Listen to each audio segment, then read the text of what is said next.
요 얘기로 넘어가겠습니다. 대통령 업무보고 현장 이제 생중계되고 있죠. 업무보고에서 이재명 대통령으로부터 이학재 인천공사 공항공사 사장이 질타를 크게 받았어요.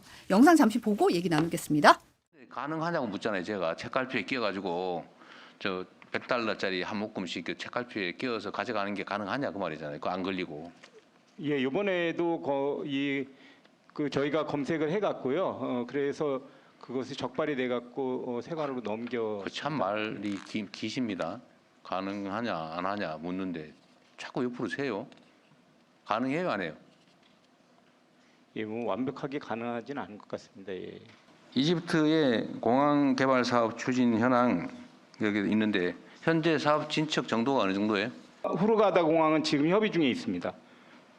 그 어느 정도 진척됐냐고 묻잖아요, 내가. 지금 구체화되지는 않고요. 지금 후르가다 공항의 이 개발에 있어서 인천공항의 참여 의사를 이집트 당국과 협의를 하고 있는. 네. 이학재 인천공항공사 사장이 SNS 통해서 이튿날에 당시 상황에 대해서 당황했고 실제로 답변하지 못했다. 불법 외화 반출은 세관 업무이고 공항공사 검색 업무는 칼이나 송곳 등 위해 품목이라고 말하면서 이제 불법 외화 반출이 발견되면 세관에 인계를 하는 건데 이 책갈피 달러 검색 여부는 공항 30년 다닌 직원들도 몰랐던 내용이다. 걱정스러운 거는 이 책갈피에 달러를 숨기면 검색되지 않는다는 사실이 온 세상에 알려진 것이라고 주장하기도 했고 이집트 후르가다 공항 입찰 문제에 대해서도 아직 입찰 공고조차 나오지 않은 초기 단계라 구체적인 답변 드릴 수 없었다. 저 역시 관련 보고 받지 못했다고 설명을 했어요. 근데 저는 인천 공항 입찰 문제는 아직 공고가 안 떴다라고 얘기했으면 되는 건데 그 부분은 사실 명확하게 답변을 못한 거잖아요. 그래서 그렇고 이제 요 답변, 요 오가는 이 정황에 대해서 어떻게 보셨는지 궁금합니다.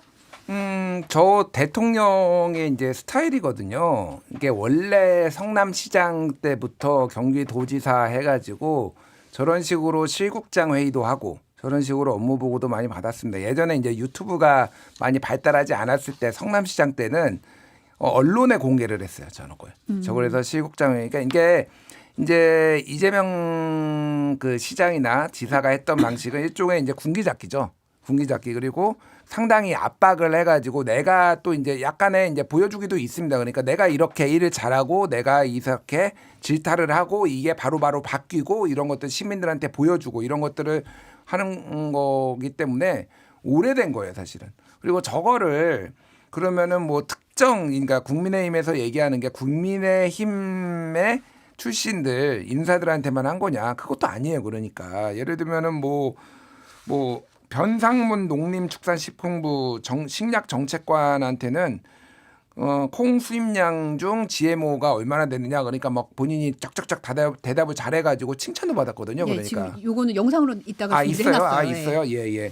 뭐 그런 것도 있고 그 외에도 굉장히 많은 사람들이 질책을 하고 이제 답변도 이제 이끌어내고 그랬단 말이에요. 그래서 제가 보기에는 일단 이학재 인천공항공사 사장이 너무 안이하게 봤다 이 상황을. 대통령은 기본적으로 이제 깨려고 우리가 회사 생활 해보면은 그런 거 있잖아요. 이 상사가 한번 군기 잡으려고 깨려고 들어오면은 현안에 대해서 엄청 파악을 했는데 오늘 중앙일보 기사를 보면은 밤새고 공부한다라는 거예요. 대통령은 물어볼 게 많으니까 부처가 많으니까 대통령도 그렇게 준비를 하는데 그러면 공항공사 사장이 제대로 준비를 해야지.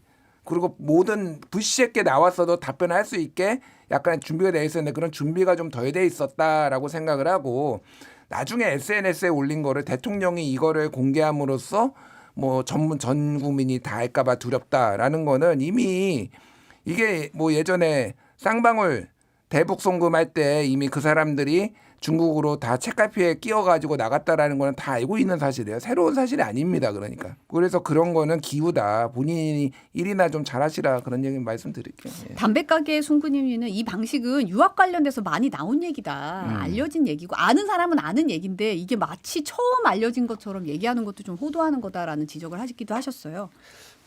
그 이재명 대통령에게 저는 이게 굉장히 큰 악재가 될 거라고 생각합니다. 악재요? 왜냐하면 이재명 대통령을 지지하는 핵심 지지층이 40대 50대의 셀러리맨들일 거예요. 이분들이 이 광경 보면서 정신적 트라우마를 겪을 겁니다. 야, 정말 어떻게 내가 당했던 것과 이렇게 똑같은 방식으로 이재명 대통령이 누군가를 괴롭히는구나. 이재명 대통령이 정말로 아니 우리가 권력의 상하관계라는 게 명확합니다. 조직 생활하면 대통령과 인천공항공사 사장 간의 권력 관계는 명확해요. 그럼 대통령이 인천공항공사 사장을 괴롭히거나 여하튼 곤란하게 하려고 하면 수백만 가지의 방법이 있을 겁니다. 저는 그 수백만 가지의 방법 중에 하나가 그 공개 회의에서 아는 거 하나도 없다. 언제 임명됐냐? 딴 데 가서 놀고 있냐? 이런 식으로 얘기하는데 조직 생활에서 가장 나쁜 게 리더가 해야지 말아야 할 게 하나가 특정인에 대해서 감정적 비판을 다른 사람들이 인식하고 있을 정도로 공격하면 안 되는 거거든요. 근데 저는 그걸 지난 주말에 이 영상 굉장히 화제가 됐습니다. 보면서 많은 사람들이 야 나를 이렇게 무참히 공격했던 누군가를 떠올렸을 것 같습니다. 전 이거를 보면서 공영훈 지난번에 그 총선 후보로 나왔었던 민주당 후보와 이준석 당시 후보 간에 그 토론이 있었잖아요. 그 토론을 계기로 이준석 후보가 동탄에서 당선될 수 있었다고 보는데 그때 당시에 공영훈 후보에게서 동탄 유권자들 만 36세의 평균 나이가 그렇잖아요. 그분들이 공영훈 후보에게서 뭘 봤느냐? 우리 회사에 있는 꼰대의 모습을 본 거예요. 지금 이 장면을 보고 샐러리맨들이라면 한 번쯤 야 정말 이런 사람들이 어디인가 다 있는데 이재명 대통령이 그런 사람이었나? 라는 생각을 할 수 있을 정도로 굉장히 좀 대통령으로서 부적절한 모습을 보였다고 생각합니다. 어떻게 보세요? 동의하십니까? 아니 뭐 그렇게 보시겠다는데 제가 뭐 해설을 하다기보다는 제가 이거를 얘기하는 거는 이게 국민의힘 사람에게만 그러면 가혹하게 한 거냐. 예를 들면은 이명구 관세청장한테는 특송화물을 통한 마약 배송 이 얘기를 한 지가 몇 달이 됐는데 지금 아직도 고민이 안 끝났느냐라고 질책도 했고 민주당 의원 출신이죠. 임광현 국세청장한테도 체납 압류 재산을 경매 안 한다라는 거 악용하게 놔둬서는 안 된다. 뭐 이런 얘기도 계속 지적을 하고 소위 말해서 쪽을 주는 이런 상황이에요. 그래서 이거는 이재명의 스타일입니다. 새롭지 않아요. 그러니까. 그래서 뭐 이거를 싫어하시는 분들도 있는데 보는 사람들은 어쨌든 속 시원하다.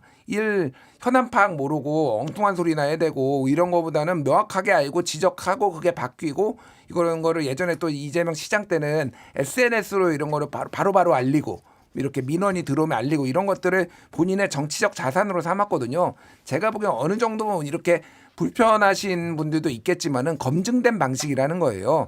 그래서 저는 뭐 이거에 대해서는 용산 대통령실에서도 효과가 있으니까 계속 할 거다라고 봅니다. 뭐 오늘 기사 나온 것도 봐도 이건 계속 할 거다 이런 식으로 그렇게 얘기가 나오네요. 예. 바나나 우유님은 세금 받고 일하는 사람들 열심히 해라 뭐 이런 얘기 하셨는데 아까도 잠깐 언급하셨던 업무보고에서 이재명 대통령 질문에 막힘없이 답변해서 주목받은 것도 있었거든요. 영상 준비했으니까 잠깐 보고 얘기 나눌게요.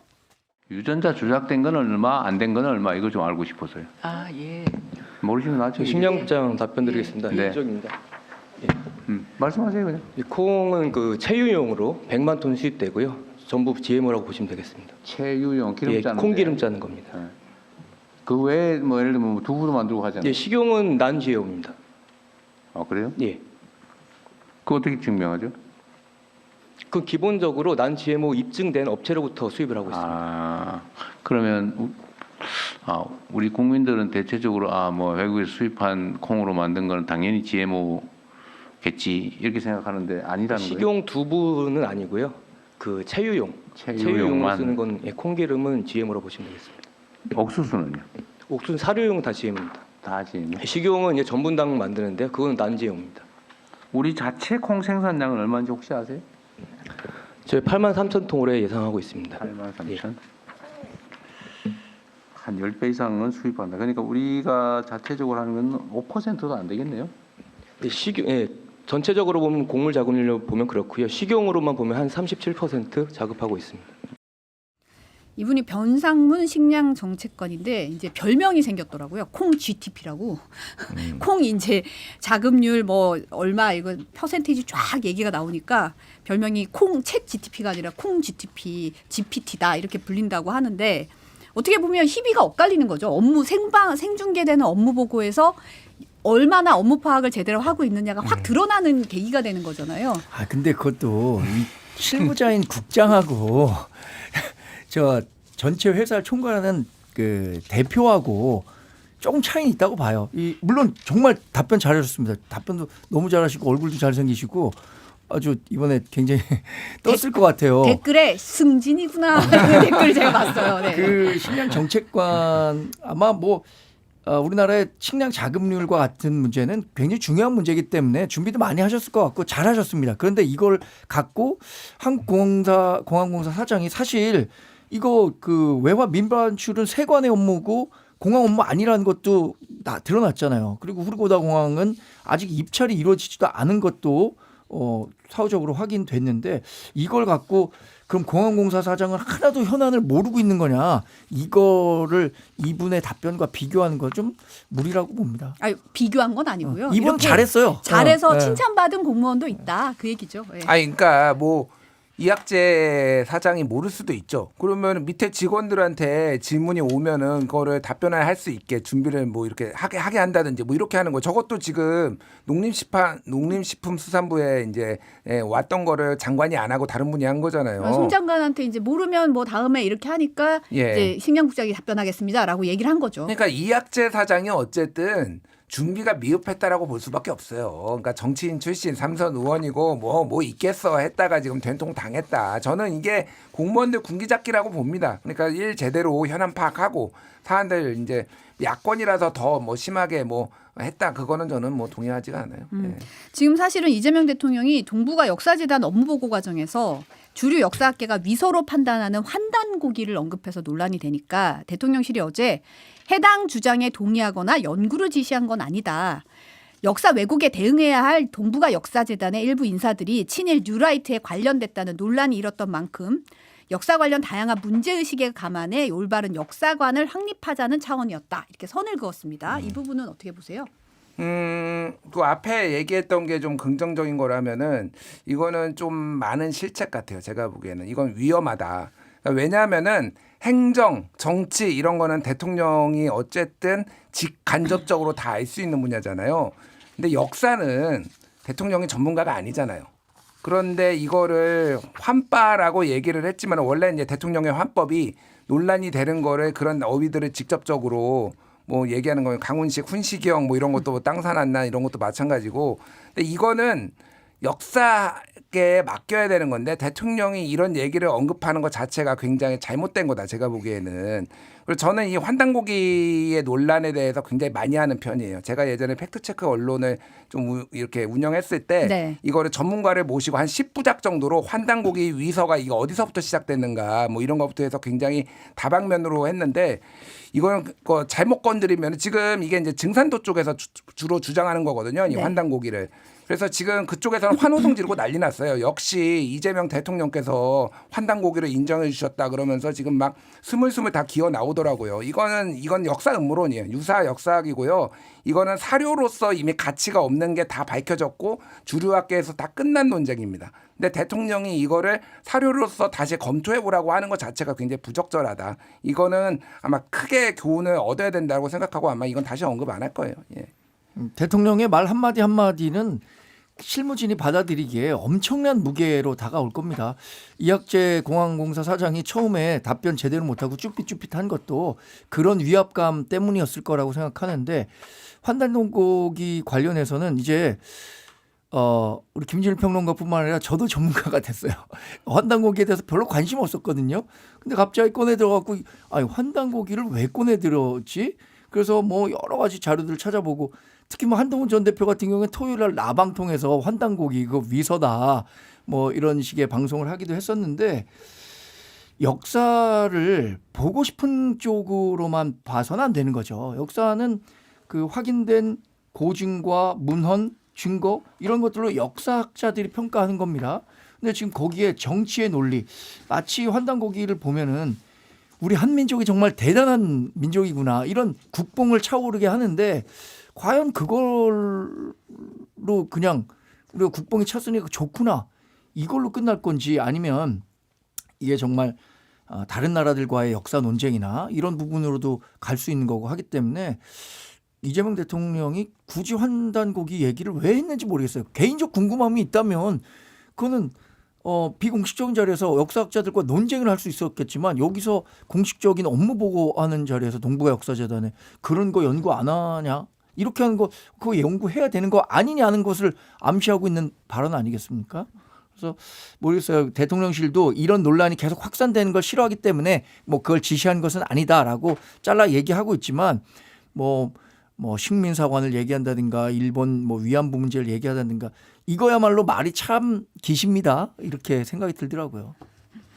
지금 요 얘기하면서 내일부터 부처별로 업무 보고 2주차에 돌입을 합니다. 남은 일정도 생중계 예정인데 뭐 이런 게 좀 이런 논란을 의식을 할까요? 어떻게 보세요? 진화하겠죠. 진화할 거라고 보고요. 그러니까 아까 말씀드렸듯이 이거는 계속 유지를 할 거예요. 저는 뭐 여러 논란도 있고 조금 조심해야 될 것도 있지만은 긍정적인 부분이 상당히 많다고 생각을 하고 공직사회에 좀 긴장감을 불어넣고 확실히 업무 파악이 되는 거에는 큰 도움이 된다고 생각을 합니다. 그래서 다만 이제 말씀드렸듯이 이게 잘 모르는 거에 대해서 확신해 가지고 좀 안 한 거나 이제 대통령의 업무와 관련된 게 아닌 거는 좀 조심해서 하는 게 좋겠다. 그 생각이 듭니다. 예. 어떻게 보세요? 본인 스타일을 뭐 쉽게 바꿀 수 있겠습니까? 그리고 지지자들은 이렇게 하더라도 환호하고 있잖아요. 야, 이재명 대통령이 되니까 이제 공직 기강이 확실히 서는구나. 그리고 그동안 내보내고 싶어. 어떤 심리적인 카타르시스는 느꼈을 거 아닙니까? 뭐 윤석열 전 대통령이 임명한 사람들이 저렇게 아직도 호의호식하고 있는데. 아니 근데 그거는 법으로 규정돼 있고 윤석열 정부 시절에도 문재인 대통령이 임명했던 사람들이 3년 다 채우고 간 경우가 부지기수였습니다. 근데 이걸 갖고 자꾸만 뭐 이런 식으로 만들어서 바꾸려고 하는 거 그건 옳은 방법은 아니라고 생각하고 어떤 본인이 해왔던 방법이 있기 때문에 계속 하려고 하겠죠. 저는 근데 사실 이렇게 생중계하는 거 질문자도 힘들어요. 아무나 할 수 있는 건 아니거든요. 그러니까 사실 국민들에게 좀 잘 보여줄 수 있다는 면에서 너무 이제 언론은 아무래도 이제 문제가 생기거나 논란의 소지에 너무 집중하는 부분이 있는데 3시간, 4시간짜리 언론 업무 보고 이렇게 쭉 듣다 보면 정말 많은 면에서 이런 걸 이렇게 공유할 수 있다는 면에서 정보 알 권리 차원에서 상당히 좋은 자리라는 생각은 들더라고요. 통일교육 잠깐 마지막으로 좀 보겠습니다. 지금 경찰이 이첩을 받고 나서 오늘 첫 강제 수사에 나섰는데 통일교 본산인 경기 가평 천정궁 전재주 전 장관 임종선 김규환 전 의원 자택 지금 10곳 정도 압수수색 중입니다. 경찰이 이제 통일교 한학자 총재 뇌물 공여 등 혐의 피의자로 영장에 적시했다고 지금 보도가 되고 있고요. 지금 보면은 국민의힘은 이거 특검해야 된다. 야권에서 얘기하고 있었잖아요. 근데 이제 더불어민주당이 3대 특검 마무리 못한 내란 의혹을 밝히기 위해서 2차 종합특검 추진해야 된다. 이 얘기하면서 통일교 특검은 절대 수용 불가다. 이거 물타기 하지 마라. 이런 입장이더라고요. 어떻게 보면 내란 특검의 수사는 마무리가 됐고 3대 특검 수사 마무리됐고 요게 이제 넘어와서 정치권에서 이제 쟁점이 되는 것 같아요. 2차 특검 그리고 통일교 특검 이런 식으로 지금 정치권에서 공방이 이루어지고 있는데 이 부분은 어떻게 보세요? 여론의 향방이 중요할 것 같고요. 저는 개인적으로는 종합특검에 대해서 조금 부정적이에요. 그러니까 왜 부정적이냐면은 수사를 하지 말아야 된다라는 게 아니라 특검은 특정 사건에 대해서 특정한 기간 동안 집중해서 이렇게 하는 건데 김건희 특검에서 나온 사건들은 저는 이게 6개월 안에 끝나겠냐 이 생각이 들어요. 사실은 이거는 정권 내내 파야 된다. 그러면 김건희 사건 다 못했는데 6개월 안에 뭐 6개월이 됐지 얼마가 됐지 모르겠는데 그러면 또 특검할 거냐.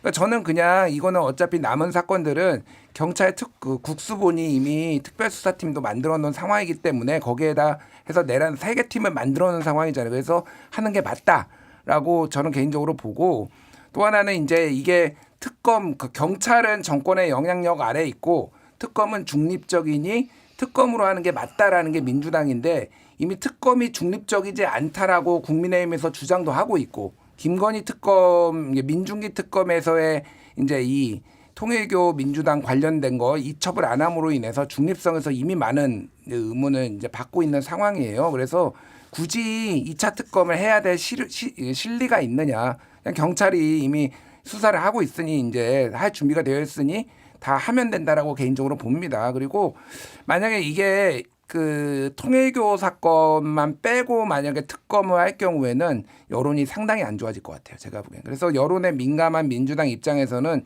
뭐 정청래 대표도 지금 세게 얘기하고 있지만은 아예 특검을 안 하든지 아니면은 다 같이 받아서 특검을 하든지 둘 중에 하나를 선택해야 되는 상황이 올 것 같아요. 예. 3대 특검이 6개월간 활동했습니다. 네. 그 정도 기간이면 충분한 기간이었다고 생각하기 때문에 민주당이 얘기하고 있는 뭐 종합특검 이거 자체는 국민들에게 소구력을 갖기 어렵다고 봅니다. 근데 반대로 통일교 게이트와 관련한 특검은 국민 여론 뭐 살펴봐야겠지만 분명한 명분은 있는 것 같아요. 아니, 통일교라는 종교 단체에서 부정한 돈이 정치권 여야를 막론하고 들어왔다. 그럼 그거 다 수사해서 그런 일이 다시는 발생하지 않도록 해야겠다라는 명분이 분명히 있고요. 민주당이 그동안 특검에 대해서 해왔던 그 보여왔던 태도라는 게 있지 않습니까? 그래서 그 3대 특검도 결국에 발족시켰었던 건데 예외성, 보충성, 구체적 사건에 대한 특정 사안 이런 거를 본다면 지금 보충성은 검찰이나 경찰 수사가 끝나지 않았기 때문에 그걸 보고하자라고 민주당이 얘기할 수는 있을 것 같아요. 그러면 실제로 국수본이든 경찰이든 수사해갖고 여전히 의혹이 해소되지 않는다고 하면 그때는 특검 받아들일 겁니까? 최소한 그런 약속 정도는 해야 국민들이 진정성을 받아들이지 않겠어요? 저는 지금으로도 충분히 이게 이재명 대통령이 집권한 지 6개월밖에 안 됐고 입법 권력 다 민주당이 갖고 있기 때문에 권력으로부터 자유로울 수 없는 경찰이 수사를 한다는 것 자체가 굉장히 어려울 거다라고 생각하기 때문에 특검이 필요하다고 생각하는데 얘기하는 것처럼 보충성 특검 하기 전에 조사를 해봤더니 이게 잘 안 됐다라는 것들이 확인되면 그러면 그때 받아들이겠다라는 정도의 약속이라도 민주당이 해야 되는 거 아닌가 이런 생각해 봅니다. 근데 통일교 특검하면 국민의힘에서도 더 나올 수도 있는 거 아니에요? 사실은? 그거까지 다 감수하고 하겠다는 거잖아요. 지금 뭐 나경원 의원에 대해서도 포함시키겠다라고 얘기하고 있으니까 지금 국민의힘은 어떤 식으로든 통일교와 관련해서는 민주당이 더 관련 있지 우리 당보다 민주당 쪽에서 더 파헤칠 게 많을 거다. 그리고 기본적으로는 지금 국수본의 수사를 잘 못 믿겠다 이런 생각도 갖고 있죠. 지금 근데 사실 윤영호 전 본부장 같은 경우는 권성동 의원 최근에 재판에서 증인으로 나와서는 세간에 회자되는 부분도 제 의도와는 전혀 저는 그렇게 진술한 적이 없다. 약간 입장을 바꿨더라고요. 그러니까 정확하게 좀 봐야 되는데 일단 이거가 큰 틀에서 보면은 2018년, 19년, 20년에 있었던 건하고 2022년에 있었던 건하고 좀 완전히 갈래가 성격이 있죠. 다르거든요. 네. 그러니까 앞에 얘기했던 전재수, 임종성, 누구죠? 그 미래통합당 의원 김규환.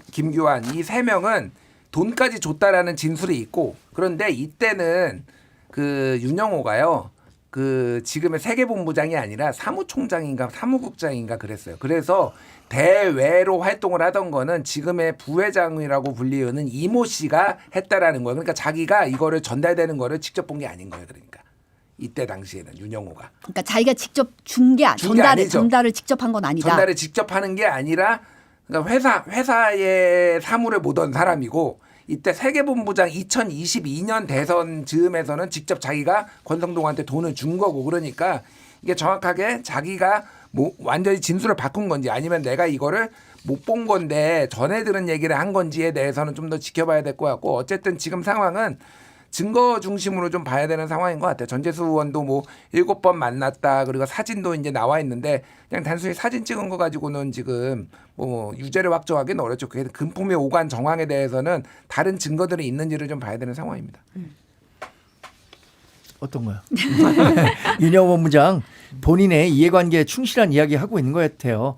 지금 검찰에서 징역 4년 구형받은 거에 대해서 내심 만족하고 있고 이 부분이 추가로 더 진행되지 않는 한 지금 같은 자세를 유지할 것 같습니다. 그런데 추가로 본인에 대한 압박 나오잖아요. 본인 진술 또 바뀔 수 있다고 생각해요.